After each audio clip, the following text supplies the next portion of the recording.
Bueno, estábamos en el manuscrito K, y si no me recuerdo mal, nos faltaba el último punto.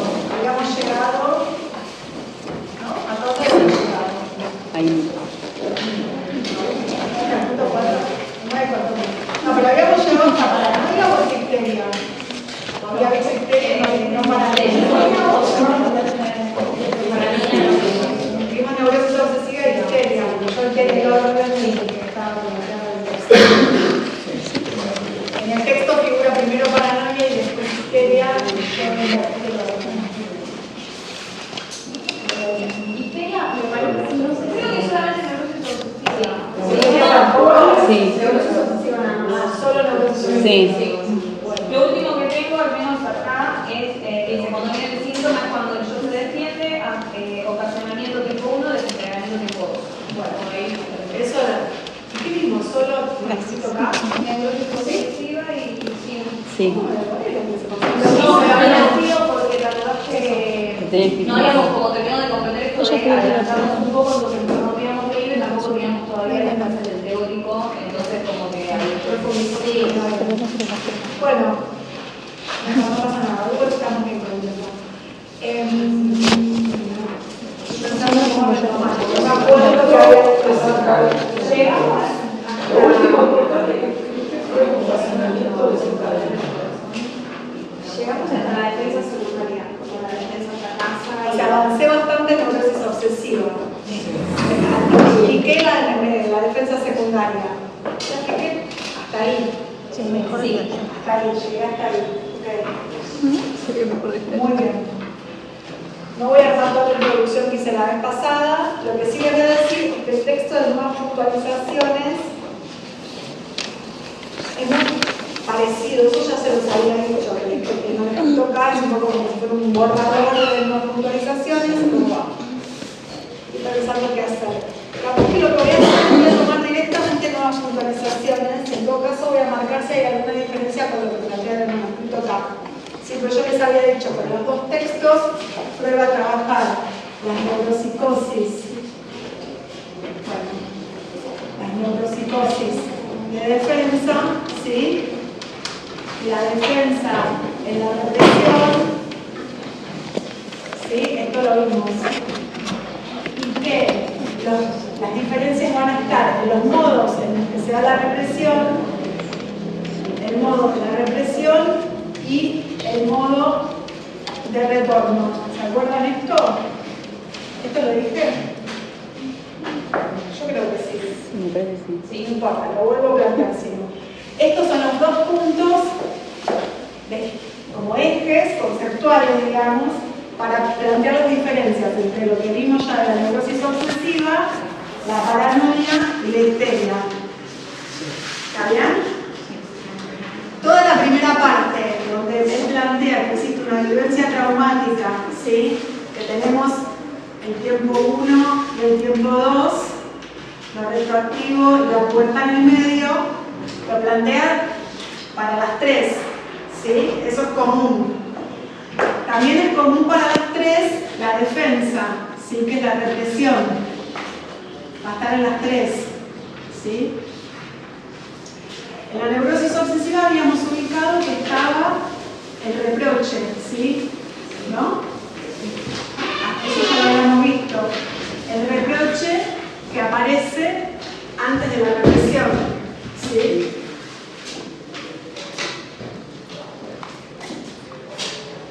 Él acá va a plantear ya en este texto que la vivencia traumática, esto ya lo habíamos visto, es activa, ¿sí?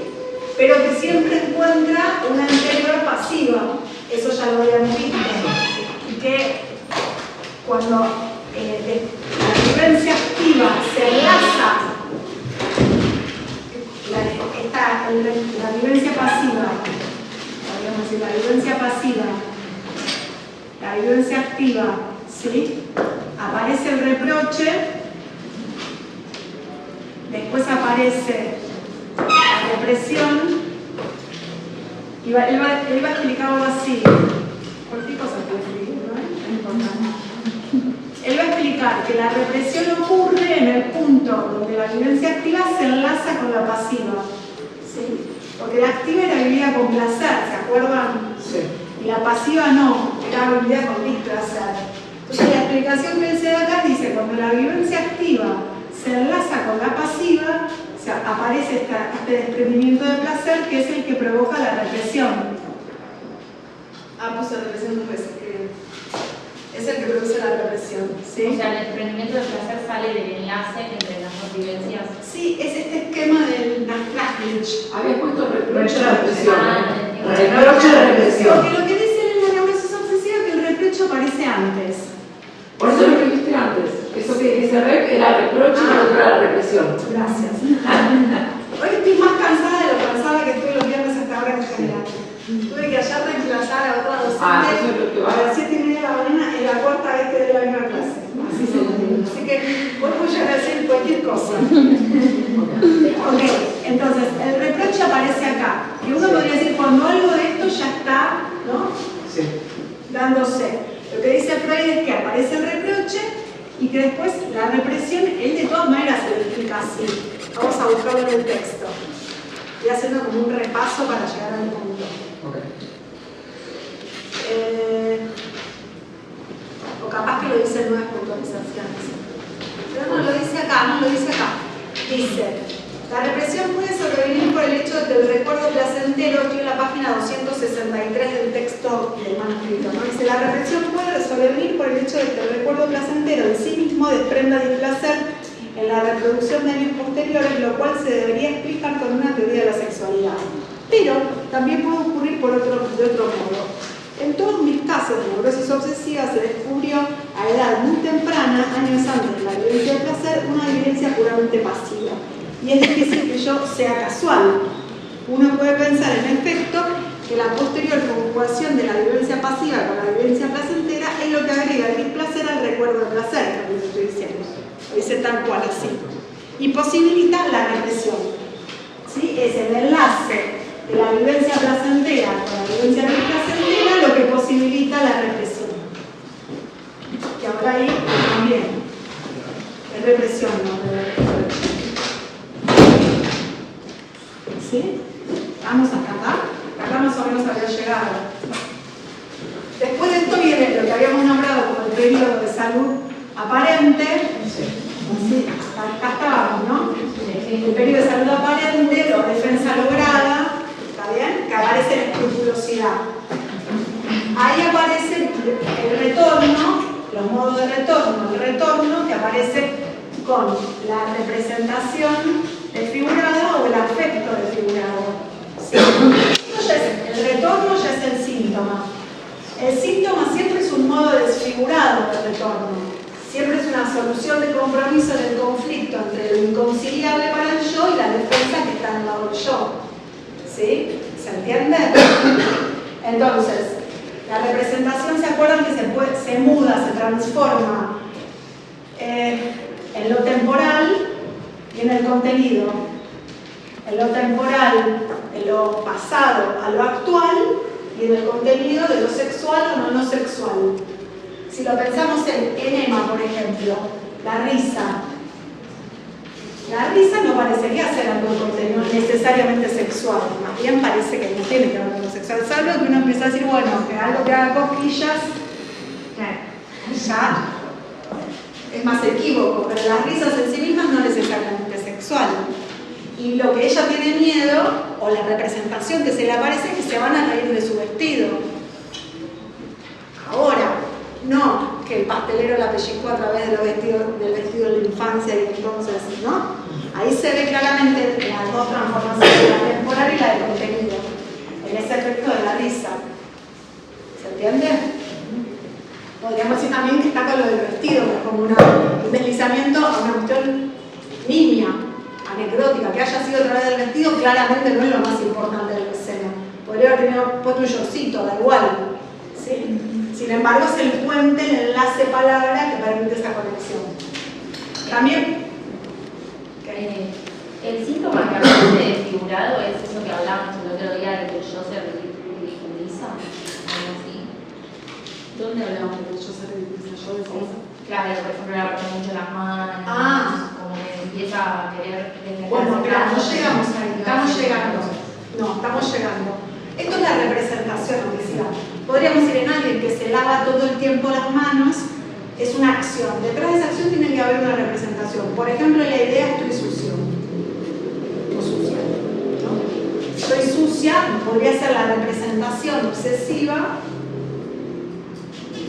a partir de la cual después aparece la acción obsesiva. No llegamos a la acción obsesiva, a la explicación.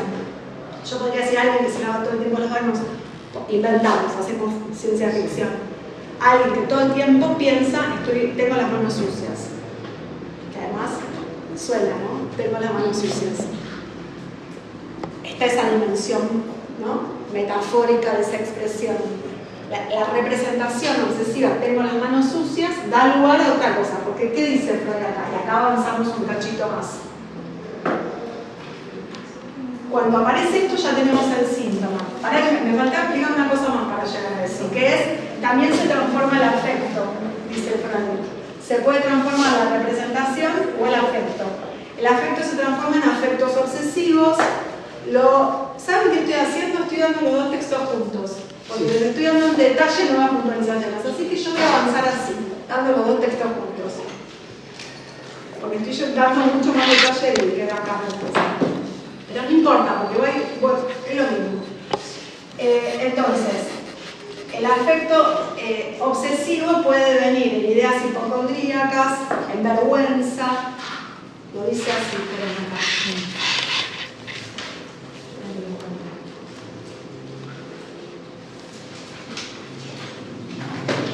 En la página 172 de nuevas puntualizaciones dice: una segunda plasmación de la neurosis obsesiva se produce si lo que constituye una subrogación en la vida psíquica consiste no en el contenido médico del reprimido, sino en el reproche reprimido, que es el afecto, ¿sí? El afecto es el reproche. El afecto del reproche, la sensación del reproche. El afecto del reproche puede mudarse en virtud de un agregado psíquico en un afecto displacentero de cualquier otra índole. ¿Sí? Y entonces puede mudarse fácilmente en vergüenza, en angustia hipocondríaca, en angustia social, en angustia religiosa, en delirio de ser notado, en angustia de tentación, y sigue. ¿Sí? Los afectos obsesivos. ¿Sí? Son los síntomas de compromiso que siempre aparecen deformados. Es el retorno de lo reprimido. Bien, ahora, una vez que está el síntoma, podríamos decir, el show, así como en su momento se defendió vía represión, ahora vuelve a defenderse del síntoma, ya no del recuerdo, vuelve a defenderse del síntoma, con lo que él nombra acá como los síntomas de la defensa secundaria. ¿Sí? Ahí estábamos. La defensa secundaria. La defensa secundaria son las acciones preventivas que se hacen para intentar evitar el síntoma. Entonces podríamos decir, en quien tiene la representación obsesiva de tengo las manos sucias, ir a lavarse todo el tiempo las manos es una acción preventiva, ¿sí? O una defensa secundaria. Él lo nombra acciones obsesivas. En EMA podríamos decir evitar ir a las tiendas o decir solo voy a ir acompañada, ya es una acción obsesiva, ¿no? En relación a la representación de se van a reír de mis vestidos. ¿Sí? Una cosa es pensar se van a reír de mis vestidos y otra cosa es no ir más a las tiendas. ¿Sí? Todas las acciones que intenta hacer el yo, podríamos decir, para prevenir el encuentro con esa representación que es el síntoma. ¿Se entiende? Lo que empieza a explicar Freud en un texto como en el otro, pero en nuevas puntualizaciones lo despliega con una minuciosidad obsesiva, es todos los detalles de cómo eso puede ir dándose. ¿Sí? Entonces va a decir que pueden ser ceremoniales, rituales obsesivos.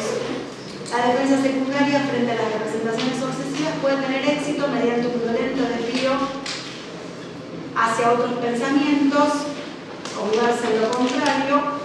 Dice que el efecto de eso va a ser la compulsión a cavilar, la manía de la duda. ¿Vieron que la duda es un síntoma de obsesivo que cada que piensa algo, duda, es así o no es así, la duda obsesiva, el cavilar es eso, ¿sí? Cuando uno quiero tomar jugo, no quiero tomar, no sé si quiero tomar jugo, ¿tomo? ¿Qué hago? ¿Tomo? Igual y le pregunta al otro, el obsesivo además le busca a la mujer en general decir, ¿qué hago? ¿Tomo o no tomo?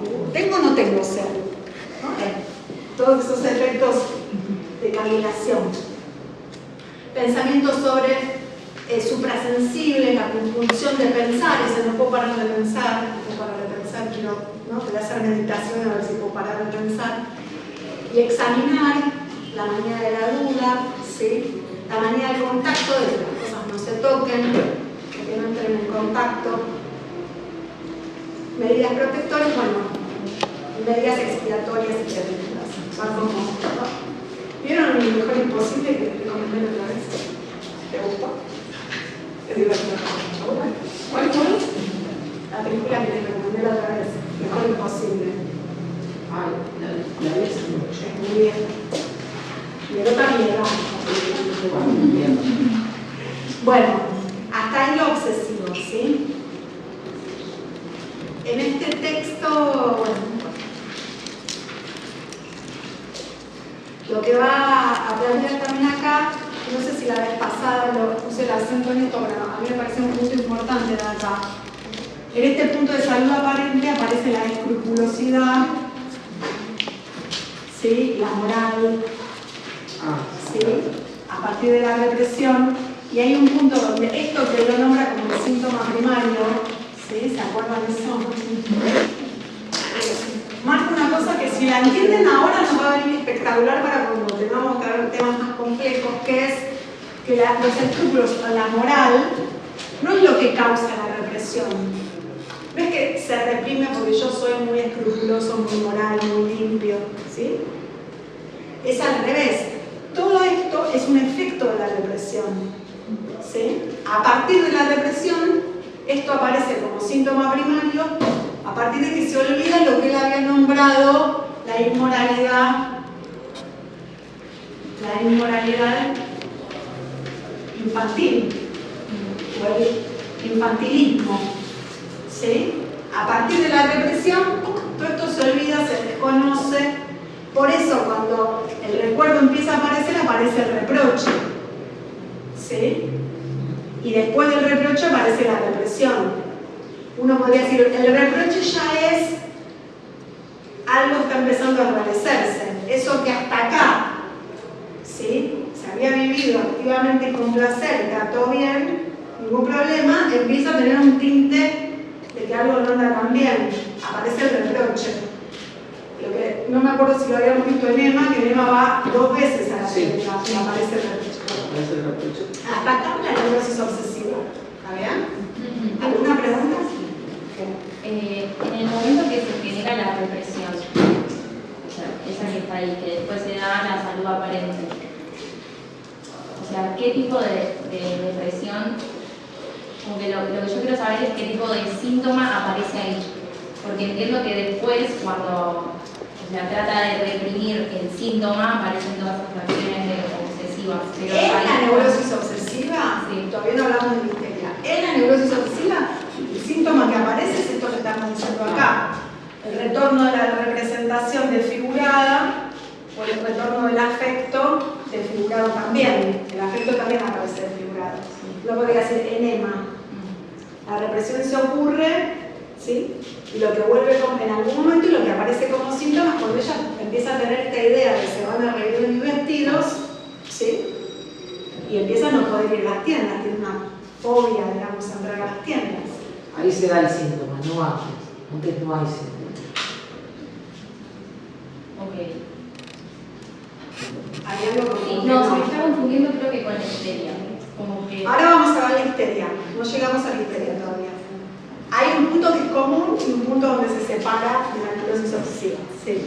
Entonces, con la pérdida de la inmoralidad infantil, aparece el reproche porque antes te da igual, tipo, porque no tiene normalidad. Bueno, con la aparición de la moralidad, es el reproche y conoce la represión, porque no puede con reproche. Claro, después, por eso Freud dice, primero aparece el reproche y después la represión. se va intensificando la defensa. Podríamos decir, el reproche ya es un signo de la defensa. El reproche aparece con el código moral. ¿Aparece? Con la moralidad. No, Al revés tendríamos que decir, la moralidad aparece después de la represión. ¿Está bien? Pero es una moralidad que viene de la represión. Sí, es una moralidad que viene de la represión. Y esa es la moral del Es decir, todo sí. Sí. O sea, la represión es estructural. Sí. Y la moral también. ¿Sí? Viene afuera. No viene de afuera, viene de adentro. Justamente. Ah, claro. Ese es el punto clave que no es fácil de entender porque va muy en contra de lo que uno piensa. Sí. ¿Sí?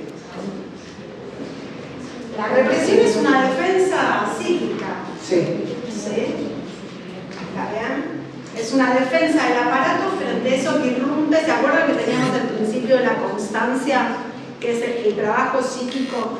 El objetivo del aparato psíquico para Freud en este momento es mantener la tensión baja. ¿Sí? Sí. Entonces, cuando algo hace subir la tensión, ¿se acuerdan que en el manuscrito acá lo habíamos nombrado en este punto? Después de cuando se produce este efecto, Sí. la fuente independiente de desprendimiento de placer. ¿Sí? Ese efecto donde el recuerdo produce una carga de intensidad sexual que no produjo en el momento de la violencia. Claro.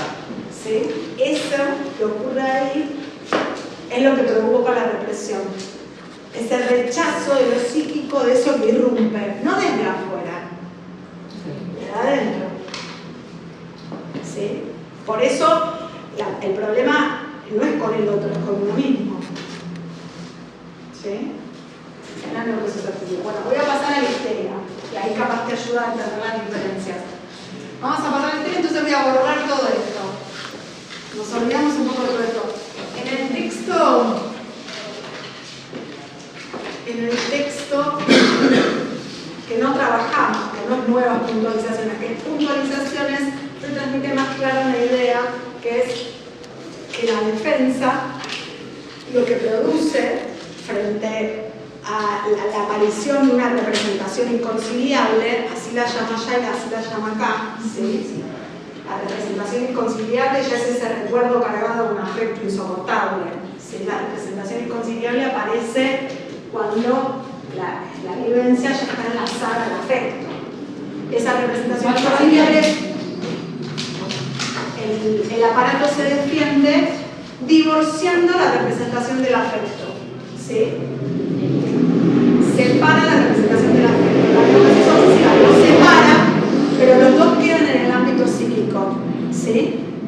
El afecto por un lado y la representación por el otro. La representación se enlaza a una representación nimia, ¿sí? Se van a reír de mis vestidos y uno diría, ¿qué importa que se rían de tus vestidos? Uno trataría de explicarle a alguien cuál es la importancia de eso. Y por ese lado, desde la lógica, no hay manera. Y el afecto se muda en todo esto que estuvimos diciendo. ¿Sí? Puede darse uno u otro, combinarse de mil maneras. ¿Qué pasa en la histeria? El movimiento es distinto. Toda esta primera parte donde aparece la vivencia traumática, ¿sí? En realidad, me adelanto. En realidad voy a hablar de la histeria primero. Me adelanto y voy a traer cosas de las nuevas puntualizaciones también. Va a decir que la vivencia traumática no es activa y placentera, sino que siempre es pasiva y siempre es vivida con displacer. ¿Sí? Primera diferencia con la neurosis obsesiva. ¿Sí? La vivencia siempre es pasiva y siempre es vivida con displacer.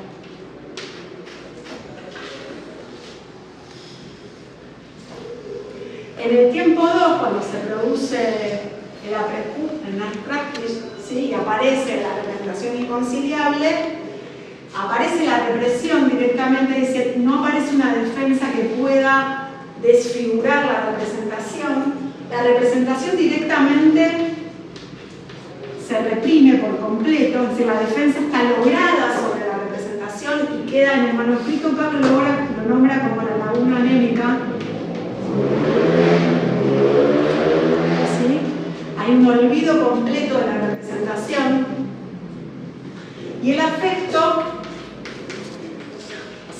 traslada al cuerpo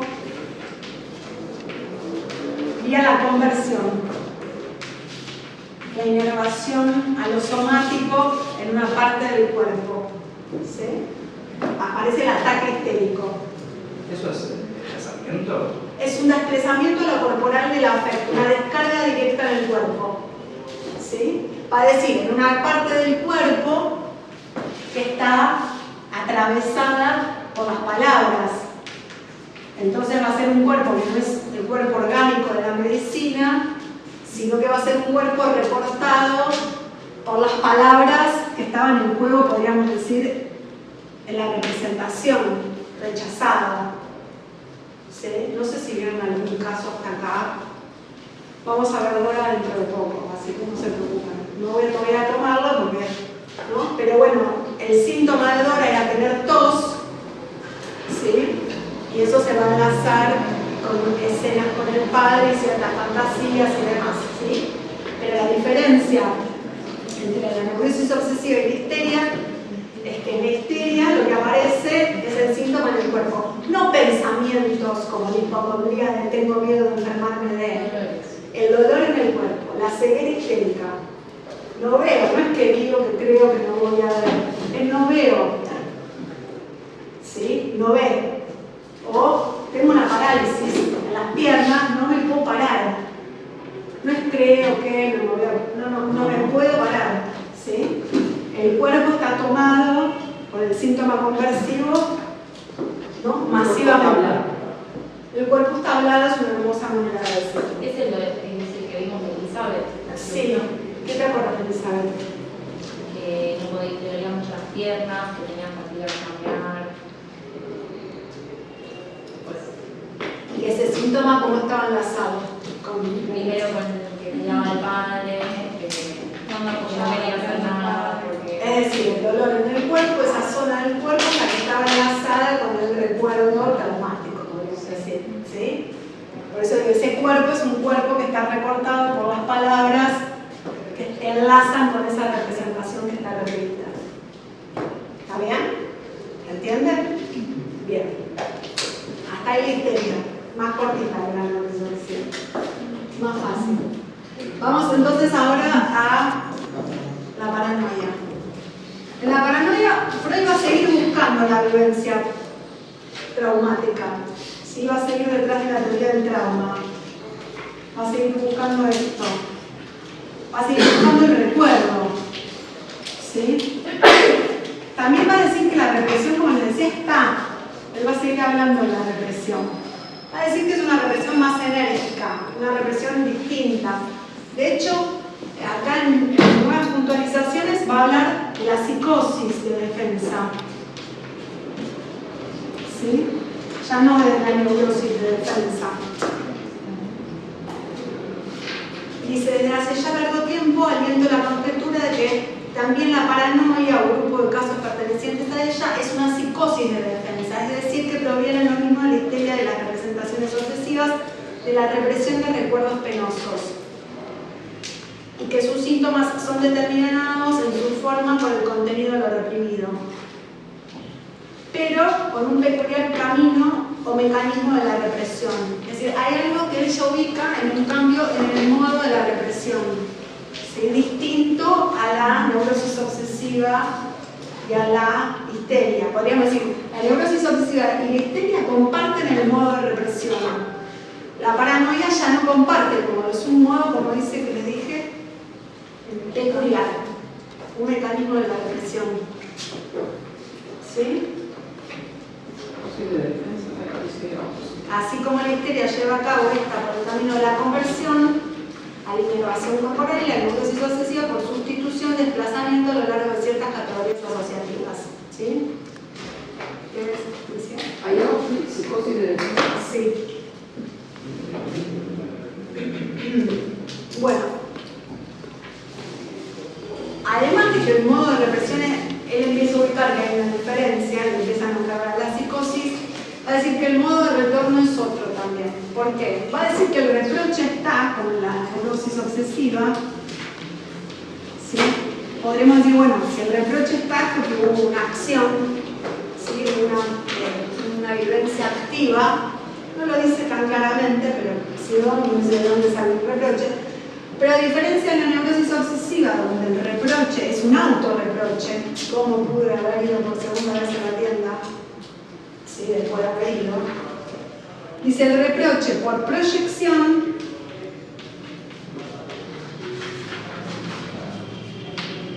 se le adjudica al otro.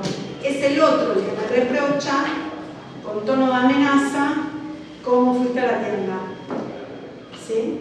Y entonces dice que el síntoma primario de la paranoia es la desconfianza.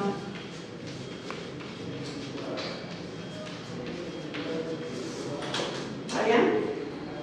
Entonces el síntoma primario de la paranoia es la desconfianza, y va a decir que el reproche, que es el afecto, ¿sí? ¿Se acuerdan de eso? Y el recuerdo y la representación también retornan, pero con un modo muy distinto al del síntoma de la neurosis obsesiva de histeria, porque retornan, no tengo más pizarrón, como por este lado, vía alucinatoria, como alucinaciones visuales, en el caso de las representaciones, o auditivas, en el caso de los reproches. Entonces no es lo mismo un pensamiento obsesivo, una representación obsesiva, ¿sí?, que una alucinación. Que yo escuche que cuando camino por la calle me digan, ¿por qué fuiste a la tienda? ¿Sí? En este texto, en unas puntualizaciones, lo que hace Freud es trabajar un caso, lo nombra el caso de la señora P. ¿Sí? La señora P es una mujer que llega a la consulta después de un tiempo haber tenido un hijo y dice que de golpe se había puesto como huraña y desconfiada de todos los vecinos, diciendo que empezaron a hablar mal de ella, que murmuraban cosas en su contra, cosa que la empieza a retraer en su casa. Eso avanza hasta la idea de pensar que la espían cuando se está desvistiendo para ir a dormir, al punto tal de desvestirse metida en la cama y tapada hasta acá para tratar de evitar que la espíen. Lo que dice Freud es que él, como tiene esta hipótesis, ¿sí?, de que el mecanismo es el mismo, y que entonces se trata de encontrar el recuerdo, le empieza a pedir que hable de eso, ¿no? Y ella dice que le daba vergüenza esta sensación de que la espiaban. Entonces la invita a hablar de recuerdos en relación a la vergüenza, y lo que ella primero le cuenta a Freud es que cuando era chiquita ella se desvestía antes de ir a dormir delante de su hermano. Cuenta durante todo un periodo donde se desvestía con el hermano, terminaban teniendo relaciones con el hermano, y que esos recuerdos estaban ahí, ¿sí? Otra de las cuestiones que Freud ubica del caso es que ella también tenía algunas alucinaciones visuales en relación a una mujer.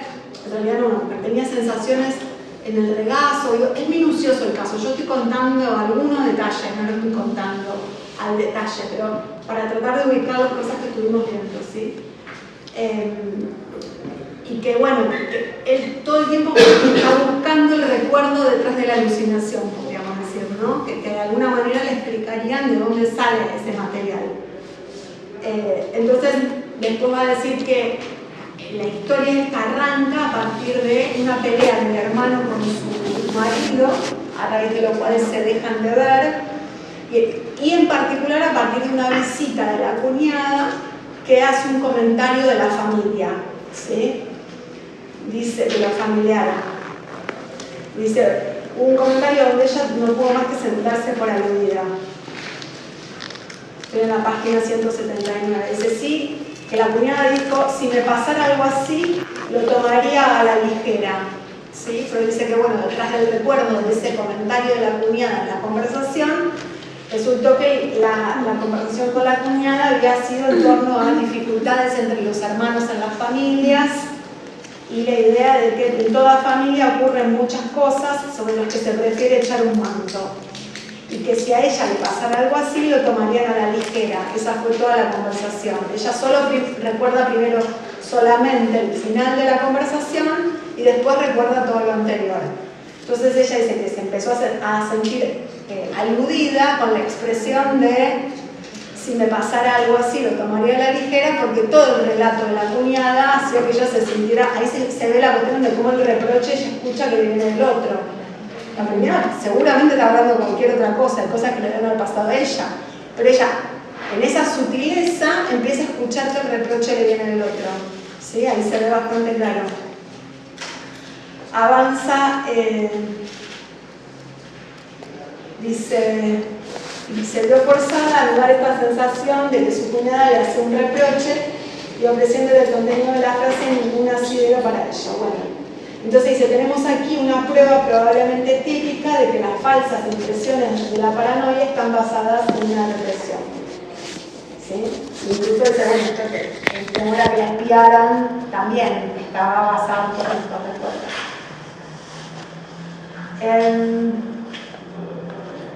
Bueno, también va a decir que hay una desfiguración, ¿no?, en las fantasías, pero hay un detalle que me parece que es interesante tomar clase, que la desfiguración en la psicosis, que es en el caso de la paranoia, es una desfiguración simple, que solo pone en juego lo temporal. Es un detalle menor que está en el texto. Toda cosa que en la clase anterior me olvidé de decirlo, veré cómo lo retomo.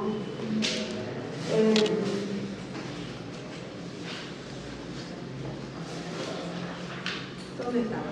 Bueno, no importa, la idea que él plantea es que la desfiguración es simple, es solo por una cuestión temporal y que no se produce un subrogado, ¿sí?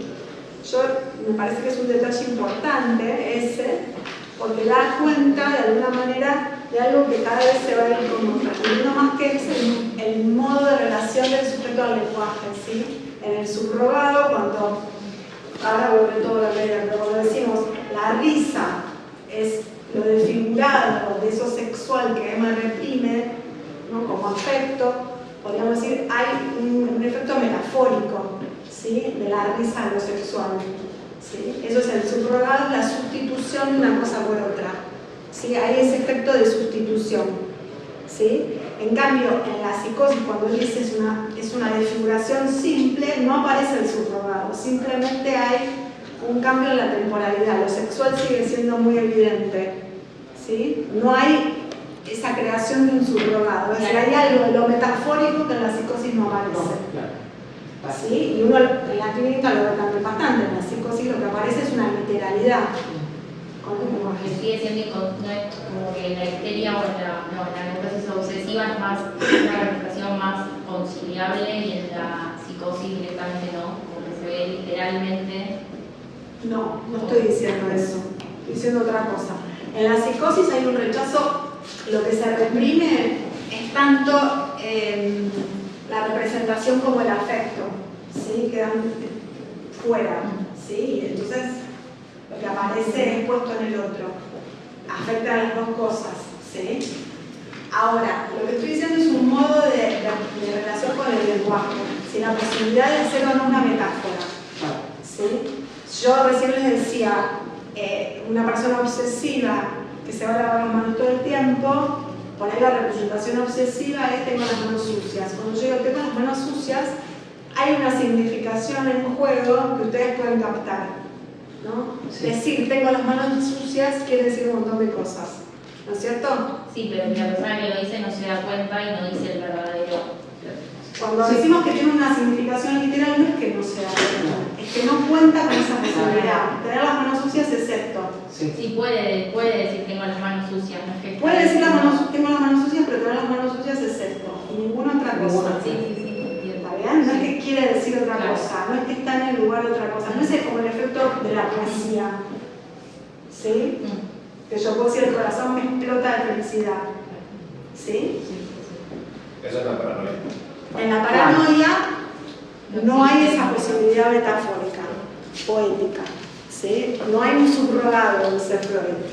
Yo leo ese detalle de Freud que dice no hay un subrogado, sino que la desfiguración es simple, que ya está en juego esta idea, ¿sí? Bueno.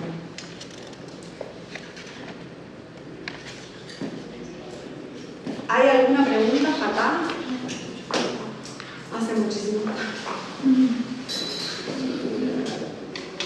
Bueno, quiero ver si hay alguna cosa más. Ah, porque lo dicen en el manuscrito que aparece en el no, mezclado los dos textos de una manera que ya no sé qué está en cuál. Ah, profe, perdón, una consulta.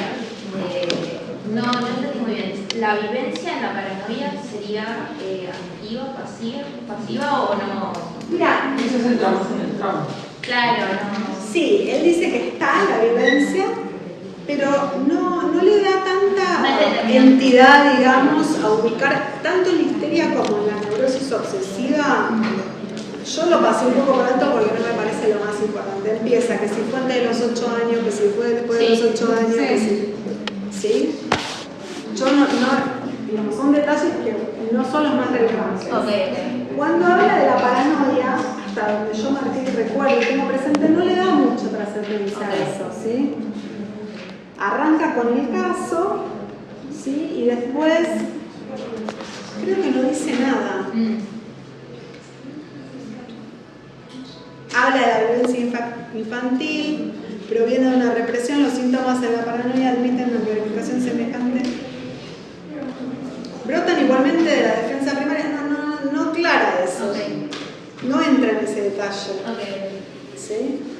Yo decía que como también habla del reproche, uno puede inferir que si él supone que el reproche viene a partir de una vivencia activa, es que está suponiendo que también hay. Pero es una inferencia, no lo está diciendo en el texto. Es lo que a él le permite decir, el reproche es lo que se proyecta al otro. Sí. En la paranoia, entonces, por ejemplo, el recuerdo de la violencia sexual está presente, ¿no? Ella cuenta lo que le pasó a mi hermana. Pero... ella lo cuenta a partir del trabajo analítico. Sí. O sea, no es que lo esté ella no sabe por qué le pasa. De hecho, mira, si tomamos la primera parte del caso, como lo presenta, sí. La señora que 30 años y 32, es la señora de 32 años. Está casada, la señora de 32 años no existe. Es madre de un niño de 2 años, sus progenitores no son nerviosos, bueno, la cuenta. Cuando empieza a explicar, hasta 6 meses después, nacido su hijo, dejó de discernir los primeros indicios de la afección presente. Se volvió huraña, desconfiada, mostraba aversión al trato con los hermanos y hermanas de su marido, que se quejaba de los vecinos de aquella ciudad en que vivía, que habían variado sus comportamientos hacia ella, todos los demás, ¿no? En un momento dice, ¿no? Si lo encuentro, que ella no tenía ni idea por qué le pasaba esto, ¿no? Acá dice, se quiebra la cabeza para averiguar a qué se debe y no lo sabe. Es decir, no, ella no tenía idea por qué. Lo que Freud dice es que a partir del tratamiento analítico, a partir de que él empieza a preguntar por la vergüenza y por sus recuerdos de infancia en relación a la vergüenza, es que ella puede empezar a ganar esta versión histórica, digamos, de lo que pasa. ¿Sí? Pero eso como la obsesiva viene de la moralidad infantil, ¿no? ¿Como la obsesiva? Viene la inmoralidad infantil también, ¿no? Sí, Tipo, la inmoralidad infantil es para todos. ¿Sí? La inmoralidad infantil está para todos, es un punto universal y de hecho, ¿cómo venimos con el tiempo? Falta media hora, estamos bien. Sí, a los repetos, ¿sí? Puede que algún detalle me haya pasado. Si cuando ustedes leen los textos hay algo que no se entienda, me dicen. Yo creo que les transmití las ideas más importantes de todos los cuadros, ¿sí? Por supuesto que hay más detalles y hay cosas que yo no traje, pero justamente para poder darlos todos y porque quiero hoy avanzar un pelín más. Y es, además de estos dos textos, quiero trabajar las 2 cartas que están en el programa. ¿Por qué? Ahora les voy a contar por qué. Nosotros a partir de ahora vamos a empezar a ir al módulo C, ¿sí? Y el módulo C es el pasaje del primer paradigma, que era, ¿se acuerdan? El síntoma, y por debajo del síntoma, el trauma sexual infantil, ¿sí? Al segundo paradigma, donde la causalidad del trauma tenemos que ver cuál va a ser, ¿sí? Ya en este texto de nuevas puntualizaciones hay una nota al pie que lo advierte, ¿sí? Cuando vos me preguntás si inmoralidad infantil es para todos, decimos sí. El trauma infantil en algún punto es para todos, sí. Lo que empieza a ubicar Freud también, no me acuerdo si ya lo había dicho en la clase pasada, esta vez lo pasé volando, es que él ubica que en la neurosis obsesiva también está la violencia pasiva. ¿Se acuerdan de eso? No habíamos hablado del tiempo cero. Bueno, él empieza a preguntarse cómo puede ser que en todos los casos se le encuentre un tiempo de una violencia pasiva, donde en general, él va a decir después, está ya pensando, que esta escena se suele articular a los padres, ¿sí? O a las figuras más cercanas. Entonces hay un punto donde la persistencia de esta vivencia pasiva y placentera empieza a hacer, ¿no?, ruido para Freud, empieza a preguntarse de qué se trata entonces este trauma sexual infantil que se vive pasivamente, ¿sí? Está en ese punto donde empieza a, de alguna manera, preguntarse por este recuerdo, ¿sí? Este recuerdo de esta vivencia, que es lo que él puso como causa. No se entiende absolutamente más nada de esto, así que ¿sí? Vamos a empezar a pasar al otro tema. Claro, que dice, todos los padres son abusadores o neuróticos. ¿Qué decía? No importa, ahora vamos a ir ahí. Volvé porque ya no había manera. Exacto. Ahí va, ¿sí? Acá yo quiero hacer el pasaje hacia las cartas, que son las cartas 69 y 101, que nos introducen en el segundo paradigma. Y empezamos el módulo C. ¿Está bien? Yo les había puesto recién. En el primer paradigma teníamos que el síntoma, la causalidad estaba dada por el trauma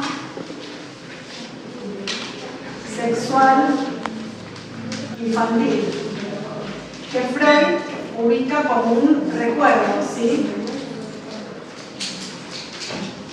Como un recuerdo que se recupera en el análisis, además. Esto que vos me preguntabas, ¿ella lo sabía? No, no lo sabía.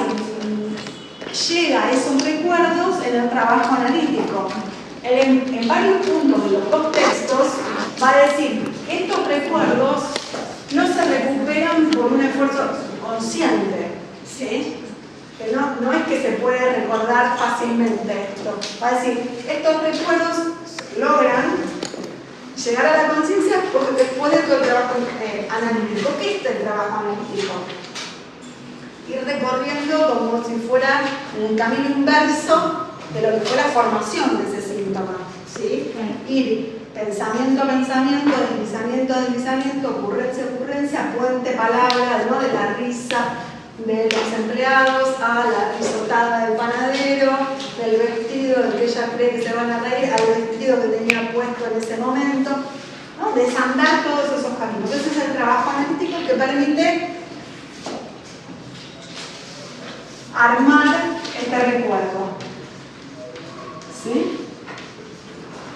Claro, va desenlazando todos los desplazamientos de las representaciones y luego volviendo para atrás. Exactamente.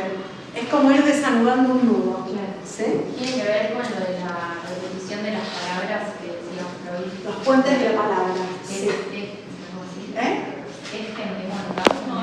No, el de Elizabeth. Bueno, pero en Elizabeth era ese, como esa palabra que ella repetía. Exacto, los puentes palabras, sí, exactamente. Entonces, las cartas están en el tomo 1, están en la serie de todos los textos, las publicaciones pre-psicoanalíticas. Son esos textos que Freud no quería que se publiquen porque eran sus notas. Es como si uno le agarrara el diario íntimo y se lo publicara. Solo lo pudo soportar porque ya estaba muerto. ¿Sí que sí? Pero de alguna manera es como si fuera su diario íntimo. Las cartas todavía más, porque son las cartas que él escribía a su amigo Fliss, ¿sí? Entonces, tenemos que ver la carta 69 que está en la página 301. Son muy cortitas, así que les voy a leer, no toda la carta, pero sí una parte. 69. Carta 69. ¿Sí? Bien.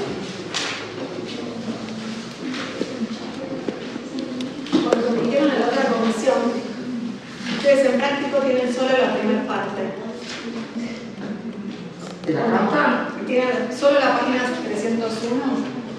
No. ¿Y dónde está? Está en la parte de textos del seminario. Claro, la parte que sigue, que es la 302, la tienen en el seminario. Ah, yo la tomo. Vos la tenés en el campus.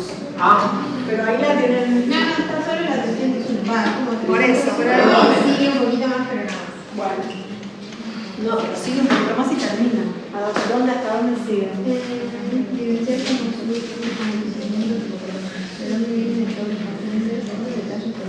No, pero ahí está. Ahí terminamos.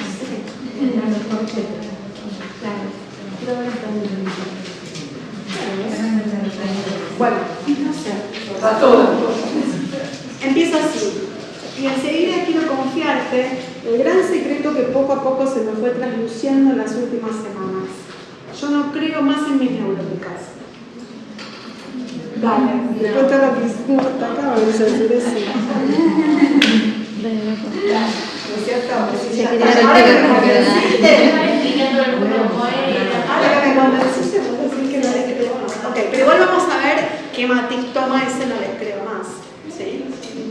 Igual dice ya no creo más en mí, Tenés razón, lo dicen singular. pero bueno, como refiriéndose al concepto, ¿no? Claro que esto no se comprendería sin una explicación. Tú mismo hallaste creíble cuanto pudo contarte, como si nos lo estuviera diciendo nosotros. Por eso he de presentarte históricamente los motivos del descreimiento, las continuas desilusiones y los intentos de llevar el análisis a su consumación efectiva, es decir, él avanzaba en las curas, pero no lograba hacer que todos los recuerdos aparecieran, entonces todos los síntomas se curaran. ¿Sí? Algunos sí, pero no todos. No llegaba a la curación efectiva. La deserción de la gente que durante un tiempo parecía mejor pillada, es decir, los pacientes que Dora va a ser una, vamos a trabajarlo en breve, que todo iba muy bien, todo parecía funcionar genial y un día le dijo no vuelvo más. La demora del éxito pleno que yo había contado y la posibilidad de explicarme los éxitos parciales de otro modo. De manera habitual, he ahí el primer grupo. Ahora va el segundo, que es el más importante. Después, la sorpresa de que en todos los casos el padre hubiera de ser inculpado como perverso, sin excluir a mi propio padre. Chan. La intelección de la inesperada frecuencia de histeria, en todos cuyos casos debiera ofrecerse idéntica condición, cuanto es probable que la perversión contra niños esté difundida hasta ese punto. Es decir, lo que le está diciendo es, le empieza a resultar sospechoso la amplia cantidad de padres que son inculpados de ser perversos, incluido el propio. Ese punto es fundamental, ¿sí? Porque es como si él se diera cuenta que él mismo tiene ese recuerdo, es decir, que él mismo tiene como esa clave de lectura. Y cuando le pasa eso, se da cuenta de que hay algo raro, que no puede ser. ¿Sí? Que a todos les pase eso mismo que siente que le pasó a él. Lejos de eso convencerlo del todo, eso lo empieza a hacer dudar. ¿Sí? Empieza a sospechar de esa creencia. Dice, sigue, la perversión tendría que ser inconmensurablemente más frecuente que la histeria, pues la enfermedad solo sobreviene cuando los sucesos se han acumulado. Y se suma un factor que debilita a la defensa. En tercer lugar, la intelección cierta de que esta es el otro punto importante. ¿Sí? Una es darse cuenta que no puede ser que todos los padres sean perversos, hay algo un poco raro en eso. Y en tercer lugar, la intelección de lo que ya pasa a ser un nudo conceptual fuerte, la intelección cierta de que en lo inconsciente no existe un signo de realidad de suerte que no se puede distinguir la verdad de la ficción investigada a afecto. Está diciendo algo que es fuerte. Vamos a ponerlo acá. Está diciendo que la ficción investida de afecto, ¿sí? que es una fantasía, es verdadera en lo inconsciente. ¿Sí? Está diciendo, en lo inconsciente, la realidad no tiene inscripción. Una fantasía investida de afecto tiene valor de verdad como recuerdo. Entonces, el recuerdo, que yo les decía, se arma en el análisis, ¿sí? Empieza a ser leída por Freud como una ficción investida de afecto, una fantasía que tiene el valor de verdad en el inconsciente. Ya no es lo mismo decir que la vivencia traumática es un hecho efectivamente acontecido que decir una ficción investida de afecto que tiene un valor de verdad en el inconsciente. Entonces, la idea de él, voy a volver a leerlo, la intelección cierta de que en lo inconsciente no existe un signo de realidad. No hay modo de inscribir en lo inconsciente si algo es realidad o no. ¿Sí? De suerte que no se puede distinguir la verdad de la ficción investida de afecto. Verdad y ficción investida de afecto es lo mismo. Una ficción investida de afecto tiene un valor de verdad, ¿sí? Aunque no haya ocurrido. Según esto quedaría una solución. La fantasía sexual se adueña casi siempre del tema de los padres. No es que todos los padres son perversos, es que hay una fantasía investida de afecto, es una fantasía, una ficción, que se adueña, ¿sí? Casi siempre del tema de los padres. Es una fantasía que casi siempre se adueña, hace del padre el agente de la escena traumática. ¿Me siguen? Sí, es como si la fantasía fuera una película y los papás fueran parte de eso. Exacto. Y el niño es el guionista. Claro. El director de la película. Tendríamos que decir, no es el niño, es el inconsciente. Claro. ¿Sí? Claro, porque el niño no tiene en No realidad es el noción de niño, eso. es el inconsciente que arma estas ficciones, ¿no? Y pone en juego estas fantasías, ¿sí? Donde algo de esa fantasía se adueña y arma como si hiciera un casting y dicen, a ver, ¿a quién elijo? A mi papá. El más indicado para hacerse cargo.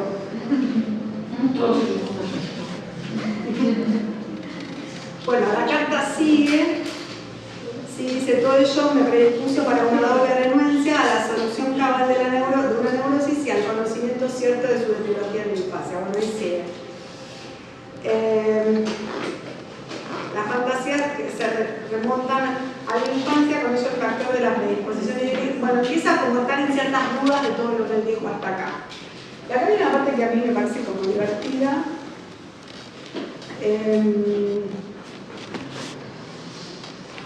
Que dice, si yo estuviera desazonado, confuso, desfalleciente, dudas así podrían interpretarse como fenómenos de cansancio. Pero como mi estado es el opuesto, tengo que admitirlas como un resultado de un trabajo intelectual honesto y vigoroso. Y enorgullecerme por ser capaz de una crisis así luego de semejante profundización. ¿Y estas dudas? ¿Y si estas dudas no fuesen sino un episodio en el progreso de un conocimiento interior? Es decir, después de que construyó todo un aparato conceptual enorme, empieza a dudar de todo. Y lejos de preocuparse por eso, dice, este es el momento donde estoy por dar un salto. Capaz estaba como paranoia, y empezó a dudar. Pero es que no duda de lo otro. Pero dudar actualmente. Duda de lo que Tiene que ver con que esta psicoanalista y estos otros psicoanalistas, entonces, no, porque si tuviéramos paranoia diría, claro. me mienten. Para hacerme dudar. Me están mintiendo, ¿sí? Empezaría a desconfiar del otro. No es el caso, él empieza a desconfiar de sí mismo. Más bien tendríamos que confirmar empieza con la duda. Proprio Él no era un obsesivo, él empieza a dudar de sí mismo, pero podemos decir que su síntoma, lejos de detenerlo, lejos de no dejarlo avanzar, lo empuja hacia adelante. Dice, ¿no será esto entonces el progreso hacia un conocimiento ulterior? Cosa notable es también que falte todo sentimiento de bochorno. Dice, no es que esto me da vergüenza. Interesante también que pueda pensar eso, ¿no? Lejos de decir, uy, qué mentira de pata, toda la sarta pavada que dije y ahora qué hago, ¿dónde me meto? Me dedico a otra cosa porque no vuelvo a aparecer para decir que todo lo que dije no es. No, ¿no? Para el cual podría haber ocasión, claro, sí, la verdad que sí. Sin duda no lo contaré en Dan, si todavía no voy a hablar de esto, y lo hablaré en Asgapón, en la tierra de los filósofos. Pero ante ti, ante mí mismo, tengo en verdad más el sentimiento de un triunfo que el de una derrota, lo cual empero no es correcto. ¿Sí? Es decir, él empieza a preguntarse cómo puede ser que frente a todas estas dudas él tenga el sentimiento de un triunfo y no de una derrota y la sensación de que está por dar un salto. No, sigue acá. Vamos ahora a la página 101 y por eso cerramos la clase.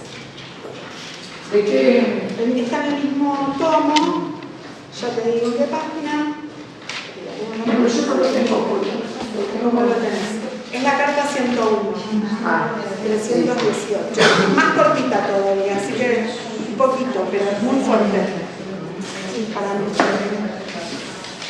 Carta 101. Primero, dice, he conquistado un fragmento de autoanálisis. Es decir, está hablando de él, con Fliss. Y me corrobora que las fantasías, escuchen esto, ¿no? Las fantasías, estamos en esto, ¿no? Que las fantasías son producto de épocas posteriores, proyectadas hacia atrás, desde el presente respectivo hasta la primera infancia. La fantasía, ¿sí? La fantasía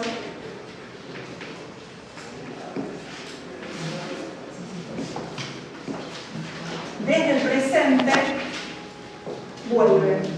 Las fantasías son productos, ya no recuerdos, son productos, son ficciones cargadas de afecto. ¿Sí? Las fantasías, que son ficciones cargadas de afecto, son productos de épocas posteriores proyectadas hacia atrás, posteriores en relación al atrás, ¿no? Dice, desde el presente respectivo hasta la primera infancia. Y el camino por el cual ello acontece ha resultado ser de nuevo una conexión palabra.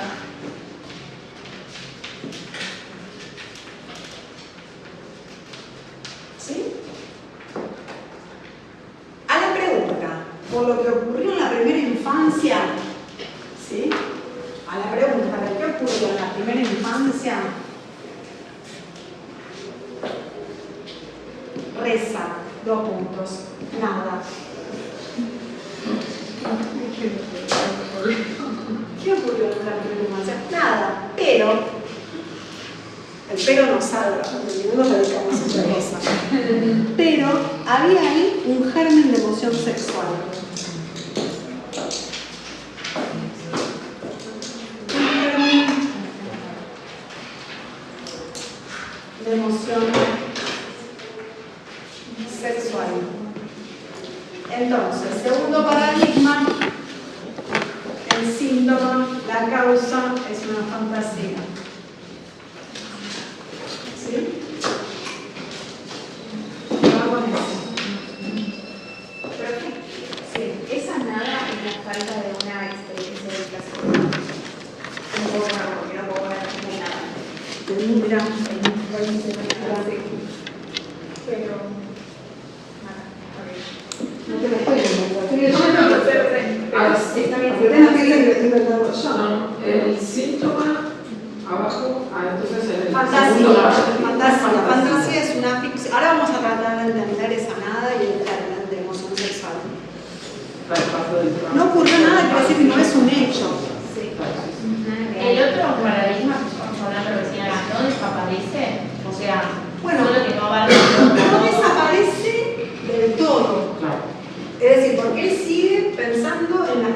sándwich. Él sigue pensando en dos tiempos. Claro. Él sigue pensando que en el presente se proyecta a la infancia algo. Y en esa infancia no ocurrió nada, pero, por suerte hay un pero, había un germen de emoción sexual. Queda muy enigmático todavía. ¿Sí? Pero ya no es lo mismo decir había una escena pasiva que ocurrió a los 8 años y fue así, así, así, y ese día le había puesto un vestido con florcitas. Como pero que eso sucedió. Exacto. Que ahí sí es un recuerdo. El recuerdo pasa a ser una ficción investigada de afecto. En este caso, en el tema no. Bueno, está buena la pregunta. Voy a ir a nuevas ¿Tiene algo que puntualizaciones. ver con el tiempo cero? Bueno, el tiempo cero era la neurosis obsesiva porque lo que él buscaba era la violencia pasiva. ¿sí? Correcto. Lo que podemos pensar de eso es que para Freud cada vez es más claro que la sexualidad siempre es traumática. Sí. Hacia allá vamos. ¿sí? Hay un punto en nuevas puntualizaciones, a ver si lo encuentro muy rápido. Acá está. En nuevas puntualizaciones en la página 167, ¿sí? Él viene hablando de la teoría específica de la histeria, todavía no empezó con la neurosis obsesiva. ¿Vean? Dice, todas las vivencias y excitaciones que prepara u ocasionan el estallido de histeria en el periodo de la vida posterior a la pubertad suelen ejercer un efecto comprobante por despertar la huella anémica de esos traumas de la infancia. Acá ya lo sabemos de memoria, ¿no? Huellas que no devienen entonces conscientes, sino que conducen al desprendimiento de afecto y a la represión. Esto ya está, 2 más 2 es 4. Armoniza muy bien con este papel que los traumas posteriores, el hecho de que no estén sujetos a estricto condicionamiento de traumas infantiles, sino que puedan variar en intensidad. Ahí va, varían en intensidad. En realidad, está diciendo, sino que puedan variar en intensidad y de naturaleza desde el avasallamiento sexual efectivo, que podría decir el pastelero que efectivamente le pellizcó los genitales, hasta unos meros acercamientos sexuales. Uno podría decir, bueno, cuando los nenitos se juntan a jugar y juegan a la mamá, al papá y se tocan jugando, los primitos, los compañeritos del colegio, hasta la percepción sensorial de actos sexuales de terceros, que también pueden ser de los animales, de los perros, ver a los perros de la plaza, ¿sí? O a los gatos, para que el animal viviera. O recibir las comunicaciones sobre procesos genésicos, es decir, sexuales. El abanico, ¿sí? De la ocasión puede ser muy amplio. Es decir, hay algo que tenemos que pensar, ese germen de emoción sexual frente a algo va a aparecer, ¿sí? Eso quiere decir que no existen, como él los nombra acá, avasallamientos sexuales, no, ocurren. Son dos cosas distintas, ¿sí?